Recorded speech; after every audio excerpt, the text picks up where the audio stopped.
Меруерт Сансызбайқызын шынын айтқанда мен таңдамадым. Алла таңдады десем қателеспеймін.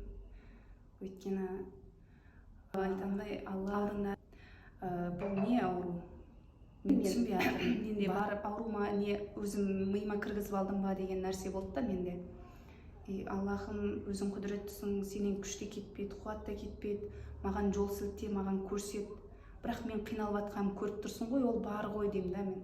Көріп Түркістан дегендерге де бардым ғой, мысалы мен анасы жақсы десе, мынасы жақсы десе, оған да барып көрдім, бірақ неге нәтиже жоқ деп ше. Солай дұғаларымда кіріп кетті полностью осы ауруым туралы. Содан 2-3 күннен кейін уже мындай WhatsApp'та, неде, телефонда сіз шығып қалдыңыз алдымнан. Охо дедім, мен дұғам дедім. Сізге жазған кезімде де есіңізде болса, менің дұғамсыз сіз деген. Содан Алла өзі шығады мен алдыңыздан. Алла таңдап берді маған сізді. Бірақ өкінбеймін вообще, өкінбеймін келгеніме. Мың шүкір. Қазір енді емделу бәрі күшті өтті. Емделуден кейін де барлығы күшті өтті. Жаңағы остеопат сеанс дегендерді әлі шынымды айтсам естімегем, көрмегем.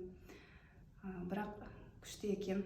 Жүрген жерімде ешкім сұрамаса да айтып жүрмін. Или біреу былай ауырып жатырмын, былай десе де айтып жүрмін.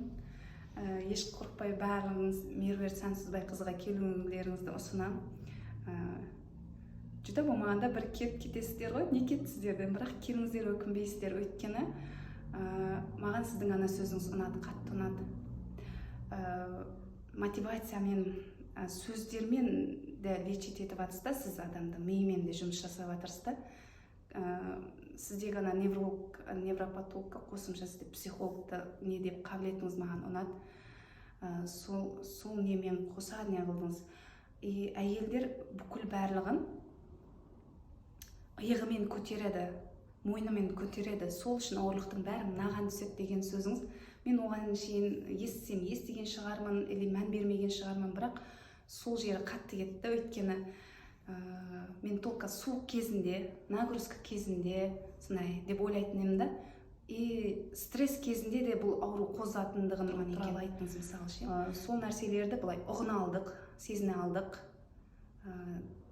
Білмеген білімдерімізбен былай ілім алдық та, ілімді қоса алдық. Түсінбеген жерлеріміз болса түсіндік та. Сөзбен талай нәрсені жеткізіп қойдыңыз. Солай көп сұрақтарыма жауап алдым. Бұл жерде тағы да сосын депрессиямен де жұмыс жасалынады. Яғни сөзбен емдеп, сіздегі проблемаларыңызды, ішкі дүниеңізді ашып, сізді стрессовый жағдайдан шығарады. Өмірді жақсы көресіз, соның артында, иншалла, өмірге көзқарасыңыз, адамдарға көзқарасыңызды өзгертіп бере алады. Содан оған Меруерт Сансызбайқызында өз жұмысына махаббатты көрдім. Өз жұмысын дамытуды, қайта курстарға барып оқып, өзін дамытып, мамандығына былай адал қызмет жасап жатқандығын көрдім да. Мен ойлаймын, сондай мамандардан сеанс, сондай мамандардан ем алғанымыз жақсы болады. Құрметті қыз-келіншектер, әйелдер қауымы, әпкелер, сіңілдер, сіздерді барлықтарыңызды Меруерт Сансызбайқызының орталығына шақырып қаламын. Маған ұқсап қолдарыңыз ұйып қалып, кімде бір бел ауру, иық ауру болса, аяқ ауру болса, бас ауру болса, немесе просто өмірден шаршап жүрген болсаңыз, өйткені қазіргі заман адамдары өзі шаршағыз, біз мойындауымыз керек. Сондай бір өмірден шаршап жүрген болсаңыз, келіп ем алуға, дем алуға, мені тыңдағандарыңыз үшін көп рахмет. Ауырмаңыздар ешқашан, өмірлеріңіз қуанышқа толы болсын. Осы Меруерт Сансызбайқызының орталығына келулеріңізді шақырам. Келіңіздер, демалыңыздар, ем алыңыздар, ауырмаңыздар.